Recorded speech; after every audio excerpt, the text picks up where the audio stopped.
ಎಲ್ಲಿದೆಯೋ ನ್ಯಾಯ ಅಣ್ಣ, ಎಲ್ಲಿದೆಯೋ ನ್ಯಾಯ? ಉದ್ಯೋಗ ಕೊಡಿಸುವ ಭರವಸೆ, ಉತ್ತಮ ಆದಾಯದ ಆಸೆ, ಆದರೆ ಕೊನೆಗೆ ಸಾವಿರಾರು ಕುಟುಂಬಗಳ ಕಣ್ಣೀರಿನ ಕತೆ.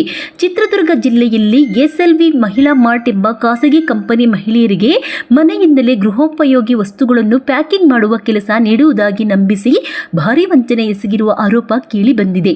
ಆಂಧ್ರಪ್ರದೇಶದ ಮೂಲದ ಈ ಕಂಪನಿ ಕರ್ನಾಟಕದ ಹಲವು ಜಿಲ್ಲೆಗಳಲ್ಲಿ ಶಾಖೆಗಳನ್ನು ತೆರೆದು ಮೊದಲು ಮುಂಗಡ ಹಣ ಪಾವತಿಸಿದರೆ ಮಾತ್ರ ಕೆಲಸ ನೀಡಲಾಗುತ್ತದೆ ಎಂದು ಮಹಿಳೆಯರಿಗೆ ಆಮಿಷವೊಡ್ಡಿತ್ತು. ಹೆಚ್ಚಿನ ಹಣ ಹೂಡಿಕೆ ಮಾಡಿದರೆ ಹೆಚ್ಚಿನ ವೇತನ ಸಿಗುತ್ತದೆ ಎಂದು ನಂಬಿಸಿ ಸುಮಾರು 860 ಮಹಿಳೆಯರಿಂದ ಬರೋಬ್ಬರಿ 60 ಕೋಟಿ ರೂಪಾಯಿಗೂ ಹೆಚ್ಚು ಹಣ ಸಂಗ್ರಹಿಸಲಾಗಿದೆ ಎಂದು ಸಂತ್ರಸ್ತರು ಆರೋಪಿಸಿದ್ದಾರೆ. ಉದ್ಯೋಗದ ಭರವಸೆಯಿಂದ ಅನೇಕ ಮಹಿಳೆಯರು ಸಾಲ ಮಾಡಿ ಚಿನ್ನ ಅಡವಿಟ್ಟು, ಕೆಲವರು ಜಮೀನು ಹಾಗೂ ಮನೆ ಮಾರಾಟ ಮಾಡಿ ಲಕ್ಷಾಂತರ ರೂಪಾಯಿ ಹಣ ಕಟ್ಟಿದ್ದಾರೆ. ಆದರೆ ಇದೀಗ ಕಂಪನಿ ಕಚೇರಿಗಳು ಮುಚ್ಚಲ್ಪಟ್ಟಿದ್ದು ಪ್ರಮುಖ ನಿರ್ವಾಹಕರು ಸಂಪರ್ಕಕ್ಕೆ ಸಿಗುತ್ತಿಲ್ಲ ಎಂದು ಮಹಿಳೆಯರು ಕಣ್ಣೀರಿಟ್ಟಿದ್ದಾರೆ.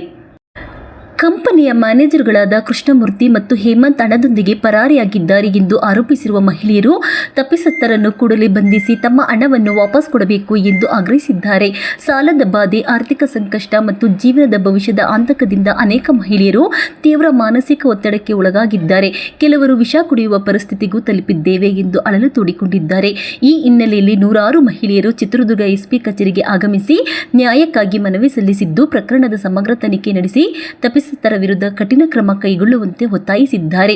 ವರ್ಕ್ ಫ್ರಂ ಹೋಮ್ ಹೆಸರಿನಲ್ಲಿ ನಡೆದಿರುವ ಈ ಬಹುತೇಕ ವಂಚನೆ ಪ್ರಕರಣ ಜಿಲ್ಲೆಯಲ್ಲಿ ಭಾರೀ ಸಂಚಲನ ಮೂಡಿಸಿದ್ದು, ಸಂತ್ರಸ್ತರಿಗೆ ನ್ಯಾಯ ಸಿಗುತ್ತದೆ ಎಂಬುದನ್ನು ಕಾದು ನೋಡಬೇಕಾಗಿದೆ. ವರದಿ ಹರೀಶ್, ಚಿತ್ರದುರ್ಗ.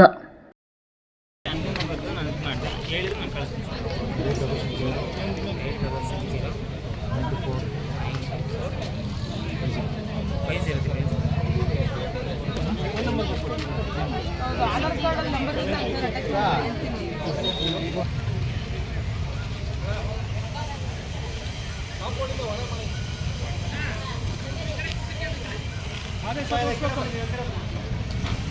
ಆದೇಶ